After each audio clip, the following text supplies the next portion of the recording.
Topic है class 12th में bio में 5th चैप्टर है theory and principle of inheritance, वंशागति तथा विविधता के सिद्धांत। उसमें एक बहुत महत्वपूर्ण टॉपिक हमारे पास है मोनोहाइब्रिड क्रॉस, एक संकर संकरण प्रयोग। हम जानते हैं कि वंशागति का जो जनक कहा जाता है वो कहा जाता है वैज्ञानिक ग्रेगर जॉन मेंडल को कहा जाता है। तो उन्होंने अपने जो एक्सपेरिमेंट किए, सबसे पहले तो ये जानना जरूरी है, उन्होंने एक्सपेरिमेंट के लिए जो है मटर का पौधा चयन किया। उसके पीछे उनका कारण क्या रहा, मटर का पौधा उन्होंने चयन क्यों किया? मटर पी प्लांट हम जानते हैं, जो गार्डन पी होता है उसका बॉटनिकल नेम होता है पायसम सटाइल। तो उसको सेलेक्ट करने का रीजन क्या रहा कि सबसे पहले तो एक जो मटर का जो पौधा होता है उसके पीछे कई कारण है। उनमें से महत्वपूर्ण कारण मैं आपको यहाँ पे बताऊंगा कि मटर का पौधा छोटा होने के कारण उसका देख रेख करना क्या होता है, बहुत आसान होता है। फिर दूसरा रीजन क्या रहा कि मटर का जो पौधा होता है वो एक वर्ष में उसकी अधिक से अधिक जो है फसलों का हम उत्पादन किया जा सकता है। दूसरा कारण, ताकि जो है मटर के पौधे की कई पीढ़ियों का हम जो है कम समय में अध्ययन कर सकें। तीसरा कारण क्या रहा, मटर का जो पौधा होता है उसका पुष्प द्विलिंगी होता है, यानी बाइसेक्सुअल फ्लावर होता है, जिसमें मेल रिप्रोडक्टिव सिस्टम नर जननम तथा मादा जननम दोनों मौजूद होते हैं। और इसका फायदा क्या होगा कि ताकि आवश्यकता पड़ने पर जो है स्वपरागण भी कराया जा सके और पर परागण क्रॉस पॉलिनेशन और सेल्फ पॉलिनेशन दोनों किया जा सके। अब हम यहाँ पे बात करेंगे कि मोनोहाइब्रिड क्रॉस क्या है। पहले तो उससे समझने से पहले ये समझ लीजिए आप कि वंशागत क्या चीज है। आनुवंशिक लक्षण जेनेटिक कैरेक्टर हम जानते हैं, जेनेटिक कैरेक्टर वो कैरेक्टर होते हैं जो एक जनरेशन से दूसरी जनरेशन में क्या जो है उनका इनहेरिटेंस होता है। तो आनुवंशिक लक्षण का नई जनरेशन में जाना वो कहलाती है वंशागत, इनहेरिटेंस। इनहेरिटेंस को समझाने के लिए, इसी वंशागति को समझाने के लिए ग्रेगर जॉन मेंडल ने मटर के पौधे पे प्रयोग किया। उनका दो प्रयोग, उनके मुख्य प्रयोग रहे हैं। उनमें से पहला जो प्रयोग है एक संकर संकरण प्रयोग। मेंडल ने क्या किया, मटर के ऐसे पौधे लिए जो एक दूसरे से विपर्यास, एक दूसरे के अपोजिट कैरेक्टर वाले थे। उनमें से उन्होंने लंबे पौधे, शुद्ध लंबे व शुद्ध बौने, tall plants and short plants में उन्होंने क्या किया, हाइब्रिडाइजेशन, संकरण करा।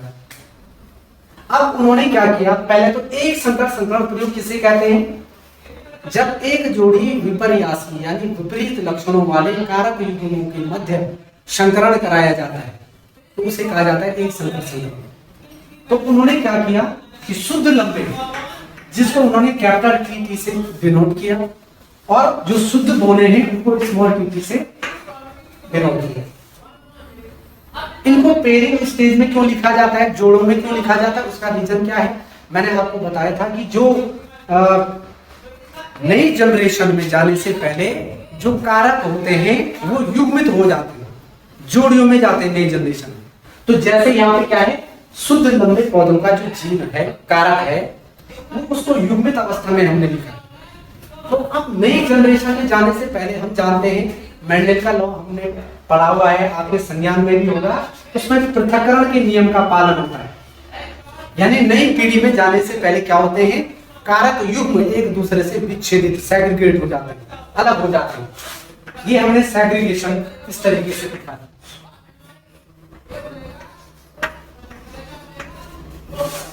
तो जब शुद्ध लंबे तथा शुद्ध बोनों में जो है पर परागण क्रॉस पॉलिनेशन कराया ग्रेगर जॉन मेंडल ने, तो उन्होंने क्या देखा, F1 जनरेशन में एक ही प्रकार की जो है पौधे बने। ये F1 जनरेशन हम यहाँ पे निकाल रहे हैं, ये देखो capital T and small T,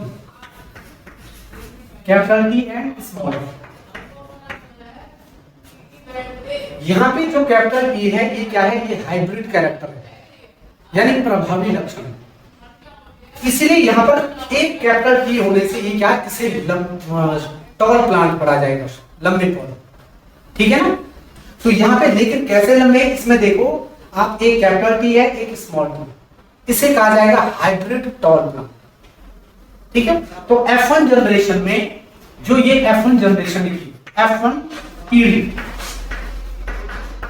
इसमें सारे क्या हुए, सभी संकर लंबे यानी हाइब्रिड टॉल प्लांट।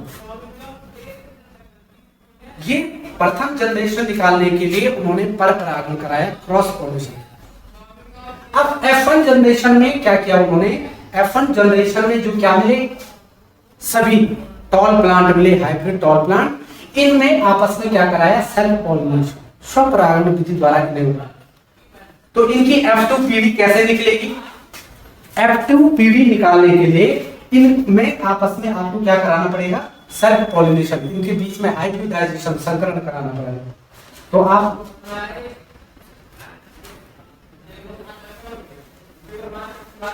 ये F1 जनरेशन के कैपिटल टी और स्मॉल टी, और ये दूसरा भी कैपिटल टी और स्मॉल टी, इनमें आपस में उन्होंने क्या कराया, हाइब्रिडाइजेशन कराया, जिससे हमें 4 टाइप के यहाँ पे प्लांट प्राप्त। एक देखिए कैपिटल टी ओवरलैपिंग प्लेस में जो है आप देख रहे होंगे, capital T and capital T, capital T and small T, capital T and small T, and small T small T.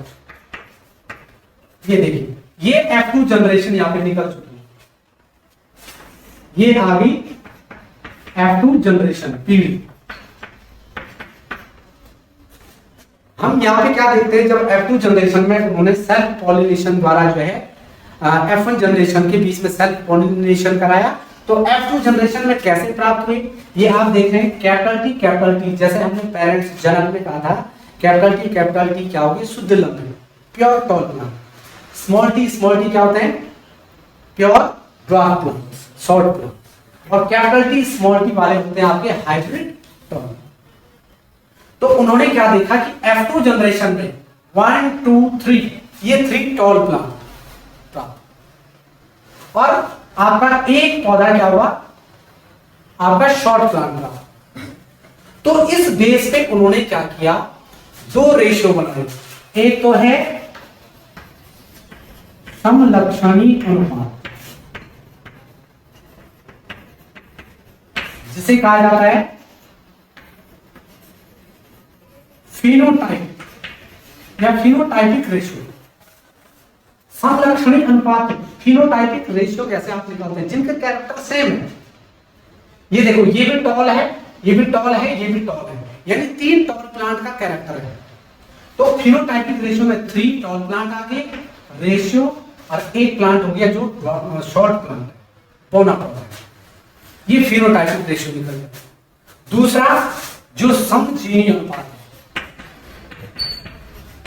समजीनी अनुपात जिसे कहा जाता है जीनोटाइप। जीनोटाइपिक रेशियो आप कैसे निकालेंगे, जीन स्ट्रक्चर जिसका सेम है। आप देख रहे हैं कैपिटल टी जीन स्ट्रक्चर एक ही है, यहाँ कैपिटल टी तो आपका जीनोटाइपिक रेशियो 1 ये आ गया। ठीक है, कैपिटल टी स्मॉल टी वाले 2 है, रेशियो 2, एंड स्मॉल टी जो है जीनोटाइपिक वाले एक ही है, ये 1। यानी इस तरीके से F2 जनरेशन में जो मोनोहाइब्रिड क्रॉस होता है उसमें जीनोटाइपिक रेशियो जो है 1:2:1 और फिनोटाइपिक रेशियो 3:1 निकलता है। अब इसका जो मोनोहाइब्रिड क्रॉस है, इसका कंक्लूजन क्या निकला, निष्कर्ष क्या निकला। आपने 2 तरीके के कैरेक्टर देखे होंगे।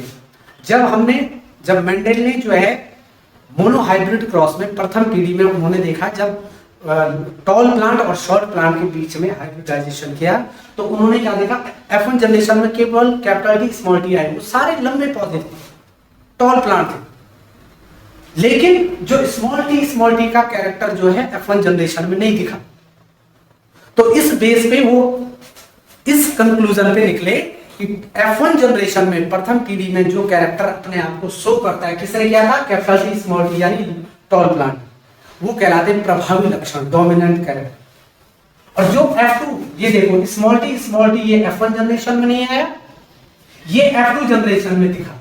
तो जो कैरेक्टर F1 जनरेशन में अपने आप को जो है रिप्रेजेंट नहीं करते हैं, बल्कि F2 जनरेशन में अपने आप को शो करते हैं, वो कैरेक्टर कहलाते हैं अप्रभावी लक्षण, यानी रिसेसिव कैरेक्टर। तो इसी तरीके से जो जेनेटिक कैरेक्टर होते हैं उनकी भी वंशागति, इनहेरिटेंस इसी तरीके से होता है। कोई प्रभावी लक्षण होते हैं, कोई अप्रभावी लक्षण।